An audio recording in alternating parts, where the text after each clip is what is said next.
See, look, there's advantages to everything. It sounds like, look, you've been on YouTube here since 2011, 10 years after 9/11.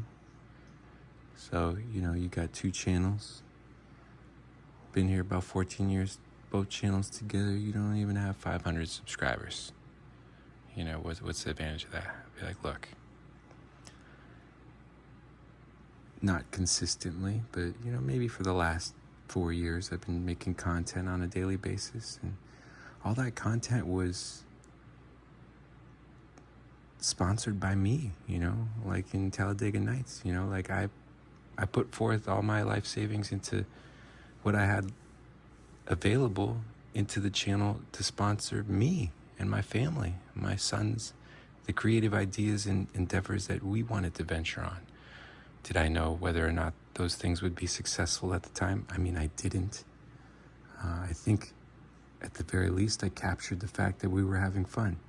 And I think that's what made it doable. I think that's what made it possible, is that genuinely, if we weren't enjoying ourselves, I don't think we could have created what we created. So I would say to all the people out there who say, look, you only have XYZ followers and XYZ views. That's why I like PlayStation, because it's like an X, a box. I'm like, how do you translate A, B, and XY? Microsoft, look, explain me that, okay? I'm trying to understand languages. No, so I tried to segue to Firefox, because I have a backlog of video games that's currently growing. And I'm like, well, I have a backlog of movies that I'm trying to watch, because next month is Father's Day, and that's right, I'm buying myself something. I'm getting the Bruce Lee box set. I'm selfish. I'm like, look, I buy myself one thing that I really want on a special day. Father's Day is a special day for me, okay? I have 2 sons. Yes, I'm grateful to my wife for allowing them to grow inside of her there. And then for helping them come into the world. And then now that they're here, I'm like, look, these guys are my sons. I'm grateful for that. I am. Every moment I'm grateful for that. And I'm like, look, if I watch this Firefox movie and I'm like, well, what difficult, uncomfortable question can I attempt to muddy with my answer as a philosopher, as a person who's specialized in philosophy, my profession, if I could ever call myself a professional. I've been wrestling with the concept of the 21 pilots that chose not to come back to America. And I can't help but think that maybe, in part, I think because they lost so much of themselves on that journey, just going to the concentration camps. And then I think, well, what if they felt guilty? Like, what if there were still more people to be buried? Because hypothetically, I'm sure they were asked individually, so you never got to know, I think, until afterwards who said that they wanted to stay and who didn't. And I'd like to think that maybe the 21 that said that they would stay, I feel like maybe it was in part because, something was started, that march to the camp. And eventually, me personally, I would be like, well, there's one last person to bury, and that's me. So I guess I'm going to stay until that's finished.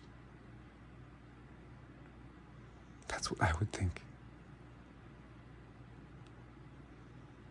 I don't think it has anything to do with a political system as much as it has to do with finishing where you start.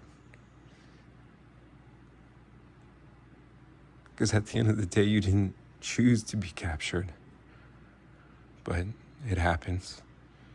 And then you're there. And then you say, you know what? I'm going to see this through till the end.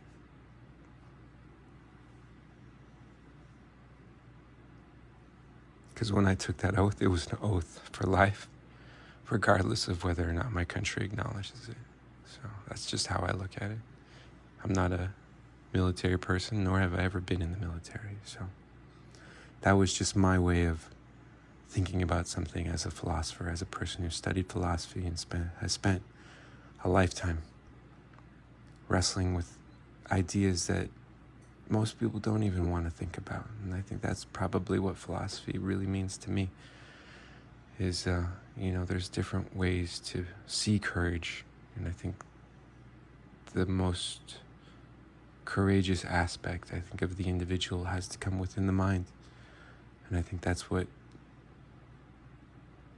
happens within oneself, and I think that's what leads to success, in my opinion. It's the ability to allow an idea to be successful. I think ideas can be lazy. We can be lazy in our minds and not develop or think through things. And I think that is true, that evil, that concept of evil is just not wanting to think through your ideas and not realizing the consequences, the weight of consequences. Opportunity cost is real. I've been trying to explain or think about natural law too. There are laws, regardless of whether we believe them or not. They are true. Gravity. I don't know. I've been thinking about how to explain that to someone who's younger, who might not think that there are real laws. So my strategy one day, if I become a professional gamer, is in Fortnite. I'm currently in the process of just perfecting my style of following the blue line. I say, what's your strategy in Fortnite? I just follow this blue line. On one side I can breathe, and on the other I can't. And on the line is where I find whether I become a winner or a loser. In my own mind, I think I'm a winner anyway, because I'm here wrestling these ideas and appreciating the fact that, I can do this. I can hang out. And now I'm going to hang out with my son. He came over to me. He was watching the show, and now we can. Thank you for letting me talk to you, be here, and experience this moment with you. No matter where you are on this planet or on another planet, I say, look, thank you. I appreciate you.